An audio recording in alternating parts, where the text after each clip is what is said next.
Hello everyone, welcome to ज्ञान सागर institute sector 34 Chandigarh. तो आज हम करने वाले हैं लॉ ऑफ टॉर्ट्स। तो इस लेक्चर में हम बेसिक कॉन्सेप्ट्स डिस्कस करेंगे लॉ ऑफ टॉर्ट्स के। तो उससे पहले देखिए, सबसे पहले हमें समझना पड़ेगा कि टॉर्ट्स होता क्या है। Torts, the word tort basically is derived from the Latin word totum, which means twisted or crooked. Let me write it for you.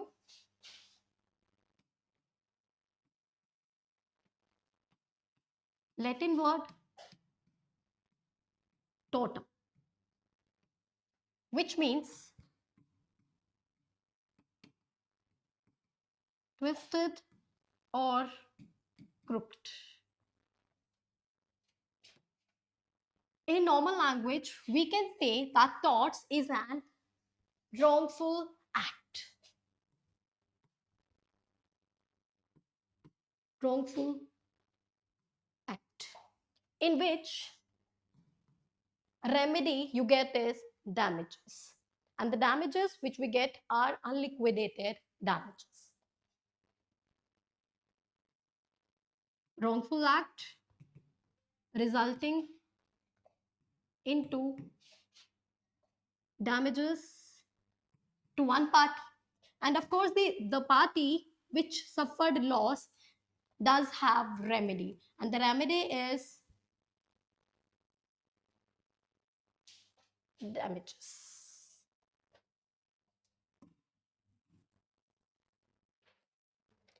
देखिए, जब हम डैमेजेस की बात करते हैं तो we have two kinds of damages. One is liquidated damages and another is unliquidated damages. जो इसमें हम दे रहे हैं, these are unliquidated damages. Unliquidated unliquidated damages का मीनिंग होता है नॉट डिसाइडेड अर्लियर। ये पहले से डिसाइडेड नहीं होते, they are not predetermined. ये वो वाले आपके डैमेजेस हैं जो वेरी करेंगे according to the facts and circumstances of each case. उनके ऊपर डिपेंड करता है कि जो आपके डैमेजेस हैं वो कितने रहने वाले हैं। Let's say for example A riding cycle suffered a kick with bike। से बाइक से धक्का लगा एंड ही सफर्ड लॉस।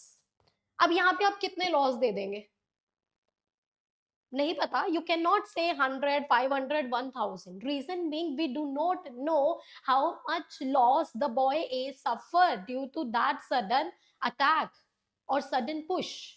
तो यहाँ पे हमें देखना पड़ेगा कितना लॉस हुआ है। तो हर एक केस के फैक्ट्स एंड सर्कमस्टेंसेस अलग रहते हैं।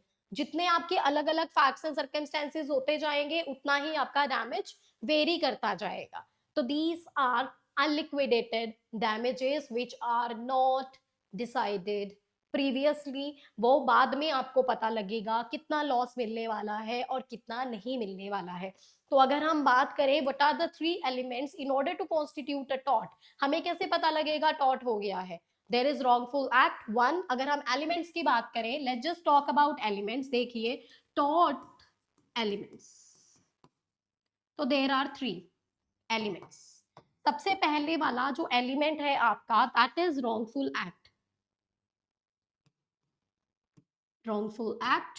दूसरे नंबर पे यहाँ पे damages, one party suffer damages. Third remedy.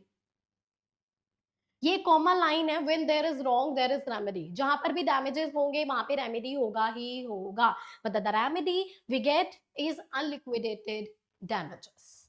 Moving further, now we will discuss the types of torts. कौन से टाइप्स के आप, कितने टाइप के आपके टॉर्ट्स होते हैं। देखिए, जब हम टाइप्स की बात करेंगे,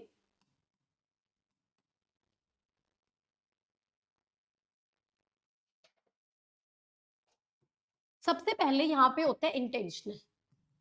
intentional tort. Intentional thought basically वो थॉट है जिसमें आपको इंटेंशन कॉन्स्टिट्यूट करना है, आपको इंटेंशन भी कॉन्स्टिट्यूट करना है। दैट मीन्स कि what ever you have done is done intentionally. आप सामने वाले को जानबूझ के हार्म करना चाहते थे और आपने हार्म कर दिया। इंटेंशन प्लस कोजेशन, ये जितने भी हम यहाँ पे थॉट्स डिस्कस करेंगे इंटेंशन में, वो सारे बीच में कवर हो जाते हैं। इंटेंशन भी चाहिए, कोजेशन भी चाहिए। तो आप मेरे साथ यहाँ पे दोनों के एलिमेंट्स, इसके एलिमेंट दोनों लिख सकते हैं कि दो इसके एलिमेंट है बेसिकली इंटेंशनल थॉट के, आपके दो एलिमेंट हैं। जो आपका पहले वाला एलिमेंट है दैट इज इंटेंशन, आप करना चाहते थे, और दूसरा है कोजेशन, आपने कर दिया। Intention and कोजेशन। अब ये कोजेशन वाला जो है, ये कुछ केसेस में आपका अकेला इंटेंशन भी पनिशेबल है, कुछ केसेस में हम कोजेशन, but of course intention is the Paramount consideration here. अगर हम इसके एलिमेंट्स की बात करें, बात ही कर लेते हैं कि इंटेंशनल थॉट में कौन कौन से थॉट्स आपके आ जाते हैं। तो देखो, सबसे पहले हमारे पास आ जाएगा असोल्ट। असोल्ट के साथ हम बैटरी भी करते हैं, assault and battery. Second number पे जो हम यहाँ पे डिस्कस करने वाले हैं that would be false imprisonment. Third number पे जो यहाँ पे होगा दैट वुड बी ट्रेसपास। अब ये जो ट्रेसपास हम यहाँ पे कर रहे हैं, ये आपका दो तरीके का होता है, देखिए, trespass to land and trespass to chattel. ये दोनों अलग अलग है। Chattel here means movable property. Next is defamation. Defamation को हिंदी में कहते हैं बेइज्जती करना। And lastly of course emotional distress.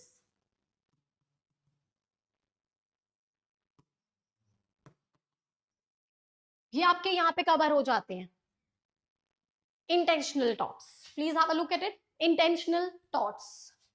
इसके बाद दूसरे नंबर पे जो हम करते हैं यहाँ पर दैट वुड बी कि जो इंटेंशन से नहीं किया गया है but has been done negligently, सामने वाले की नेग्लिजेंस का रिजल्ट है वो नेग्लिजेंस। नेग्लिजेंस, नेग्लिजेंस को कॉन्स्टिट्यूट करने के लिए तीन एलिमेंट का होना बहुत ज्यादा जरूरी होता है। Duty to care, duty to care, breach of that duty, and lastly damages। इनको डिटेल में अभी हम डिस्कस करेंगे। Third is you are strictly liable for it. Strictly liable, India में हम स्ट्रिक्ट लाइबिलिटी का कॉन्सेप्ट नहीं लेकर चलते हैं। इंडिया में भी follow the concept of absolute liability.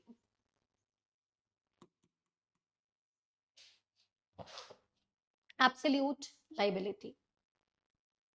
I hope we are clear with this. आप लोगों को कोई भी डाउट है तो you can drop your doubts in comment section, उसे हम बाद में सेपरेटली एक वीडियो में कवर करेंगे। फिलहाल के लिए यहाँ पर हम इनको इन डिटेल अब डिस्कस करने वाले हैं। देखिए, सबसे पहले हम बात कर रहे थे इंटेंशनल थॉट्स की। जब हम इंटेंशनल थॉट में सबसे पहले की बात कर रहे थे तो दैट वाज असॉल्ट। देखिए, असॉल्ट क्या है? Assault is basically creating apprehension in the mind of another person that he or she is about to be harmed। मैं लिख देती हूं आप लोगों के लिए, creating an apprehension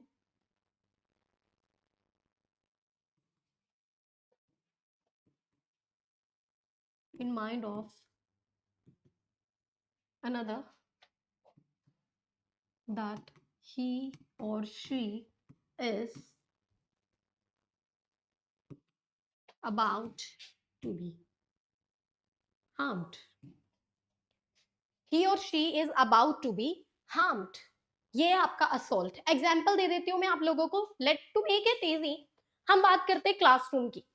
सी, जब भी हम क्लासरूम की बात करते हैं, लेट जस्ट प्रिज्यूम कि I have this chalk in my hand, you are my student and you are constantly talking. अब मैं आपके माइंड में एक एप्रीहेंशन, फियर क्रिएट कर देती हूं क्या, कि मैं ये चौक आपको फेंक के मार दूंगी। I am about to throw this chalk on you. Now it is creating a fear in your mind. जब तक आपके मन में डर है कि वो चौक मुझे लग जाएगा, लेट्स चेंज दिस एग्जाम्पल, मैं दूसरा एग्जाम्पल आपको देती हूँ। I am having a cup of T with me, चाय का कप है मेरे हाथ में, आप बड़ा परेशान कर रहे हो मुझे, मैं आपको चाय का कप ऐसे दिखा के, गर्म चाय है, मैं आपको डरा रही हूँ कि ये चाय मैं आपके ऊपर थ्रो कर दूंगी। अब जैसे ही वो चाय मैं आपके ऊपर थ्रो करने वाली होती हूँ, आपके माइंड में एक डर है कि मेरे ऊपर चाय गिर जाएगी, गिरी नहीं है, सिर्फ गिर जाएगी। आपके माइंड में डर है कि चाय गिर जाएगी। तो जब चाय गिर जाएगी का डर आपके माइंड में आ रहा है, this is assault, you can sue me for this, आप मेरे ऊपर डैमेजेस क्लेम कर सकते हो। दूसरा है आपका, देखो, बैटरी, असोल्ट एंड बैटरी, ये मैंने इकट्ठे ही लिखे थे क्योंकि these two torts are connected. यहाँ पे इंटेंशन था तो वो इंटेंशन का पोजेशन आपने यहाँ पे कर दिया। In order to constitute the offence of battery, दो चीजें चाहिए, intention, intention to harm plus possession. कर दिया, करना चाहते थे एंड कर दिया। इन सिंपल लैंग्वेज, मैं आपके ऊपर पानी फेंकना चाहती थी, असॉल्ट है, आपके मन में अभी डर है, पता नहीं पानी गिर जाएगा, पता नहीं पानी गिर जाएगा। जैसे ही मैंने आपके ऊपर पानी डाल दिया, मैंने बैटरी कमिट कर दिया, बैटरी हो गया, यहाँ बैटरी कॉन्स्टिट्यूट हो गया है। I hope we are clear with this. अगला जो आपका टॉट था, दैट वाज डेफामेशन। देखिए, जब हम डेफामेशन की बात करते हैं, डेफामेशन को कहते हैं टू डिफेम, बेइज्जती करना, टू डिफेम। डेफामेशन आपका तभी होता है जब सामने वाले को उसकी वजह से कुछ लॉस होता है।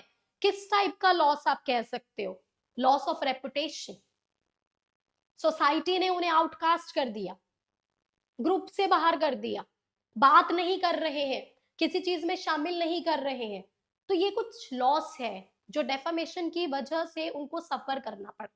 डेफामेशन आपका दो तरीके का होता है, एक होता है लिबेल, एक होता है सिलेंडर। ये आपका बाय वर्ड्स, ओरल और जेस्चर, दो तरीके से होता है, इशारा करना, बोलना, ये इसमें आ जाता है। Libel is permanent form. Permanent form क्यों है, क्योंकि libel is in written form, ये लिख के होती है, आप किसी की लिख के बुराई कर रहे हो। न्यूज़पेपर में किसी के खिलाफ आर्टिकल पब्लिश करवा देना, कोई फॉल्स न्यूज पब्लिश करवा देना, ये लिखवा देना कि ये बंदा चोर है, जिसकी वजह से उनके ऑफिस वाले उनको ऑफिस से निकाल देते हैं, तो this is defamation. That person can sue you for defamation, damages claim करेगा सामने वाला पर्सन आपसे। अब आपके माइंड में सवाल आ रहा होगा कि आईपीसी में भी आप लोगों ने ये डेफामेशन का कॉन्सेप्ट पढ़ा है, तो you are right, defamation IPC में भी है।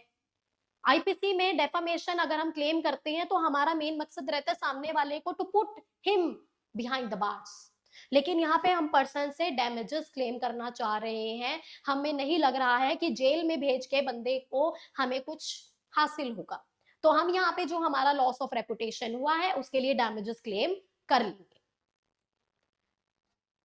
फोर्थ जो हम यहाँ पे करने वाले हैं, that would be false imprisonment.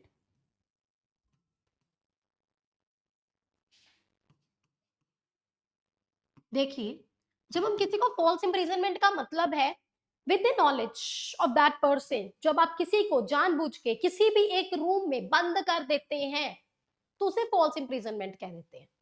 At present हम ये मान के चलते हैं कि whether the person was aware और not aware about the imprisonment, हम उसको लाइबल कर देंगे जिसने उसको बंद किया है, क्योंकि कुछ केसेस में ये देखा गया है कि when the person was not aware about the imprisonment, कि उसको बंद कर दिया गया है, तब उसने हार्म सफर किया है। तो जैसे ही कोई पर्सन हार्म सफर कर रहा है तो ऑब्वियस सी बात है हम डैमेजेस क्लेम करेंगे, false imprisonment. Next is emotional distress, इसके बाद हमारा ट्रेसपास रह जाएगा, इमोशनल डिस्ट्रेस, इसे आप मेंटल हरासमेंट भी बोल सकते हो।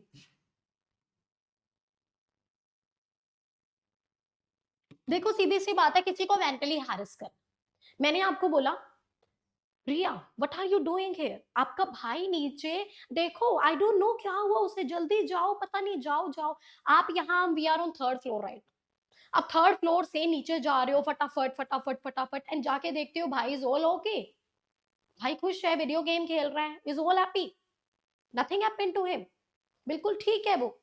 तो वो जिस पर्सन ने आपको ये फॉल्स इंफॉर्मेशन दी उसकी वजह से आपको हो गया mental harassment, this was a mental trauma.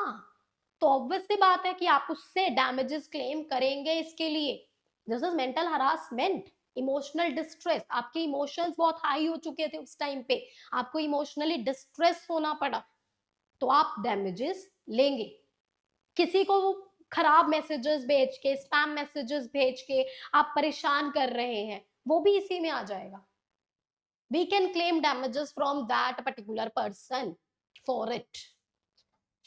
Next है स्ट्रेस पास। देखिए ट्रेस पास के हमने दो टाइप्स पढ़े थे आपके, ट्रेस पास, एक हमने पढ़ा था आपका ट्रेस पास टू चैटल, और दूसरा हमने पढ़ा था trespass to land. Coming to the trespass to land, ये आप लोगों ने देखा होगा जर्नली लोगों ने अपने घर के आगे, और you can say some organisations have this written in front of their buildings that trespassers will be prosecuted, और नो ट्रेसपास बोर्ड लगा होता है, no trespass, what does that mean, क्या मतलब है उसका, ट्रेसपास का क्या मतलब है, to step into somebody's land without their permission, or to enter somebody's room without permission, ये आपका ट्रेसपास है, दिस इज ट्रेसपास। आप किसी के घर में ऐसे ही नहीं एंटर कर सकते हो। अब मैं अगर आपको एग्जांपल दूं, हमारे नोन आते हैं, फटाफट फटाफट गेट खोलेंगे, नाम लेते हुए कोमल कोमल कोमल कोमल, और वो अंदर आ जाएंगे, what are they doing, trespass. क्या उन्होंने परमिशन ली गेट खोलने से पहले मुझसे? नो, नहीं ली, उन्होंने ट्रेसपास किया without somebody's permission, you can not enter. आप जब एंटर कर जाते हो तो ऑब्वियस सी बात है सामने वाला आपके ऊपर केस कर सकता है, डैमेजेस के लिए आपको सू कर सकता है। ये चीज किसके ऊपर अप्लाई नहीं होगी, गवर्नमेंट ऑफिशियल्स जो अपनी ड्यूटी परफॉर्म कर रहे हैं। इलेक्ट्रिसिटी मीटर घर के बाहर लगे होते हैं, गेट तो खोलना पड़ेगा, बंदा आ रहा है, ऑफिशियल आ रहा है रीडिंग चेक करने के लिए, क्या उसे बोलेंगे नॉक करो? No, is not liable for it, वो बिना परमिशन के गेट खोल के आपकी रीडिंग चेक करके चला जाएगा, he has that authority। इसीलिए हमने उनको एक्सेप्शंस में डाला, सबके ऊपर रूल अप्लाई नहीं होता। ट्रेसपास जरूरी नहीं है आप चल के कर रहे हो, कदमों से पहुंच गए हो किसी के घर पे, नो। आपने अपनी स्कूटी किसी के घर पे पार्क कर दी, गलत किया या नहीं किया? गलत है, उनकी परमिशन के बिना किया, उनके घर में किया, उनकी जगह है, you can not use it बिना परमिशन। अगला आपका एग्जाम्पल अगर मैं एक और दूं आपको, ड्रेनेज वाले पाइप्स होते हैं सबके घर में, आई डोंट नो कैसे सबके घर में वर्क करता है सिस्टम, बट एक छत पे एक्स्ट्रा पाइप होता है, जब भी बारिश आती है तो वो सारा पानी जो होता है बारिश वाला वो एकदम से घर के आगे वो बड़े वाले पाइप के थ्रू निकल जाता है। मैंने वो पाइप जानबूझ के इतना बड़ा कर दिया कि जब भी पानी निकलेगा वो सामने वालों के घर में चला जाए। क्या मैंने गलत किया? बिल्कुल गलत किया, बिल्कुल गलत किया, मैंने ट्रेसपास किया है, I can not do this. I hope I am clear with this. आगे देखिए, trespass to chattel, as I said what is chattel, this is movable property. जब हम प्रॉपर्टी लॉ करेंगे तो will do the difference between movable and immovable property. फिलहाल के लिए आपको बता देती हूँ कि जो चीजें हम अपनी जगह से उठा के दूसरी जगह कर सकते हैं, they are the movable property and are governed under the sales of goods act. Immovable property होती है आपके बिल्डिंग, जैसे ज्ञान सागर वाली building, this is the immovable property right now. तो ये आपकी आती है transfer of property act. We are talking about movable property, ये चैटल है, इसको हम कहते हैं चैटल। ट्रेसपास टू चैटल का क्या मतलब है? एग्जाम्पल देती हूँ, आपकी स्कूटी नीचे खड़ी है, मैंने बिना आपकी परमिशन के स्कूटी की चाबी आपसे ली और स्कूटी चलाने में चली गई, स्कूटी चलाने चली गई, वहां जाके मैंने स्कूटी को रेड कलर का पेंट करवा दिया, क्या मैंने गलत किया? गलत किया। चलो पेंट करवाना अलग चीज है, पर रेड कलर, हो सकता है कि उसकी स्कूटी का कलर एक्स्ट्रा ऑर्डिनरी था जो मेरे रेड कलर करवा देने की वजह से डैमेज हो गया, वैल्यू कम हो गई। अब वो बंदा क्या करेगा उस स्कूटर का? स्कूटी क्या होगी? वेस्ट। अब वो person he can tell me कि आप क्या करो, खरीद लो, forced sale, he can compel me for it. मुझे बोल सकते हैं कि अब ये स्कूटी ले लो, आप पैसे दे दो और स्कूटी अपने पास रखो, क्योंकि स्कूटी अब उनके काम की नहीं रही, वी कैन डू दिस। और फोर्स सेल नहीं भी, तो भी अगर डैमेजेस आप लेके एटलीस्ट उनको कंपनसेट कर सकते हो जिनका लॉस हुआ है, तो डैमेजेस, बट कितने damages, that depends upon facts and circumstances of each case as we discussed. Unliquidated damages वो होते हैं जो पहले से नहीं डिसाइडेड होते हैं, ये वो बाद में हमें पता लगेगा उस पर कितना खर्चा आने वाला है, वो बाद की बात है। क्लियर? ये थे आपके इंटेंशनल थॉट्स। अभी हमारा खत्म नहीं हुआ है topic, we are still on it. अभी हमने नेग्लिजेंस डिस्कस करना है। देखिए, जब हम नेग्लिजेंस पे आते हैं, नेग्लिजेंस नेग्लिजेंस के 3 एलिमेंट मैंने आप लोगों को बताए थे, आई होप आप लोगों को वो याद है। Duty to care, breach of that duty and the third person suffered harm. इसमें जो लैंडमार्क केस हम करते होते हैं, पहले मैं आपको लेमैन लैंग्वेज में समझाती हूँ, उसके बाद हम केस करेंगे। मैं आपको बताती हूँ, एक घर बन रहा है, ब्रिक लेयर है, ईंटें लगाने वाला मिस्त्री। ईंटें कैसे लगाएगा? बड़े ध्यान से, कि गलती से भी एक ईंट नीचे ना गिर जाए। मतलब that brick layer has duty to care, ध्यान देना बनता है, उसका ड्यूटी है केयर करने की। बाई चांस ईंट नीचे गिर गई, ब्रीच हो गई ड्यूटी। ऐसे कैसे ईंट नीचे गिर गई? Breach of duty. देखो, दो चीजें हो सकती हैं, या तो वो ईंट किसी को लग जाएगी या नीचे जमीन पे गिर जाएगी। अगर जमीन पे गिर गई तो कोई बात नहीं, नेग्लिजेंस नहीं हुआ, क्योंकि तीसरा एलिमेंट सेटिस्फाई नहीं हुआ है। लेकिन अगर यहाँ पे वो ईंट लग गई किसी को, तो हो गया डैमेज, थर्ड पार्टी को हो गया डैमेज। तो ऑब्वियस सी बात है कि आपको क्या करने पड़ेंगे? डैमेजेस देने पड़ेंगे। आपने नेग्लिजेंस कर दी है। इसमें हम दो केसेस डील करते हैं, लैंडमार्क केसेस बहुत आर। पहला आपका है डोनोलोग वर्सेस स्टीवेंसन।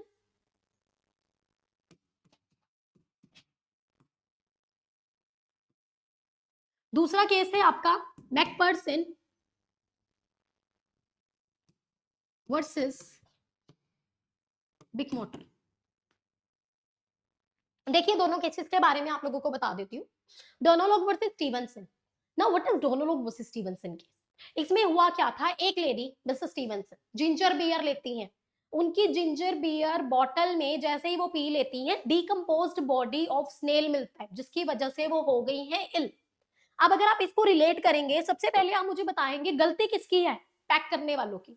यानी कंपनी जो जिंजर बियर बना रही थी, उनकी ड्यूटी टू केयर ये थी कि वो इंश्योर करें कि जब वो जिंजर बियर को पैक कर रहे हैं तो उसमें कोई भी ऐसा सब्सटेंस ना आ जाए जिससे लोगों को हार्म हो सकता है।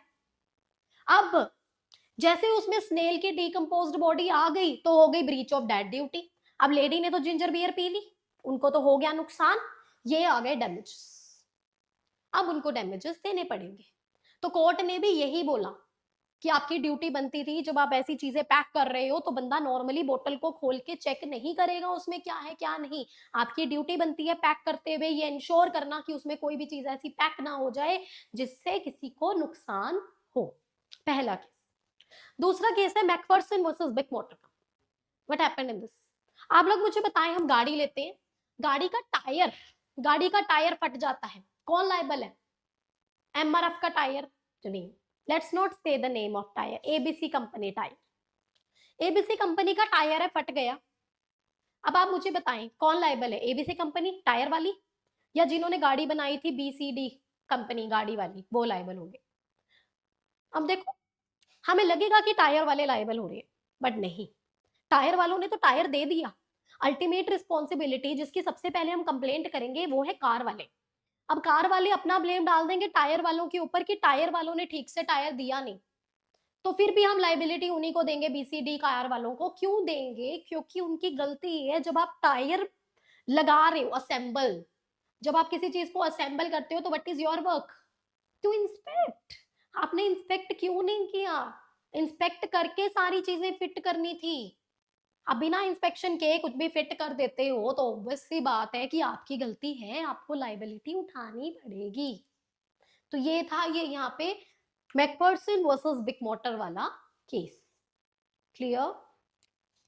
अगला जो आपका आखिरी टॉपिक रह गया है, दैट इज स्ट्रिक्ट लाइबिलिटी। देखिए, मैं आपको बता देती हूँ, स्ट्रिक्ट लाइबिलिटी बेसिकली था क्या, कि एक तो आपने कर ली डेंजरस एक्टिविटी,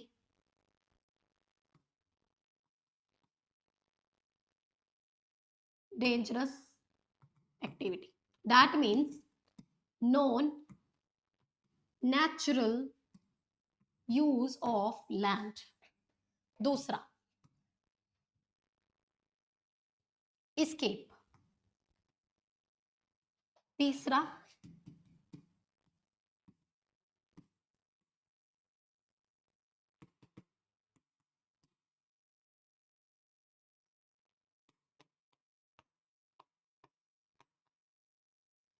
तीसरा डैमेज। अब आप देखो, हम स्ट्रिक्ट लाइबिलिटी की बात करें। स्ट्रिक्ट लाइबिलिटी आपका इंग्लैंड का केस है।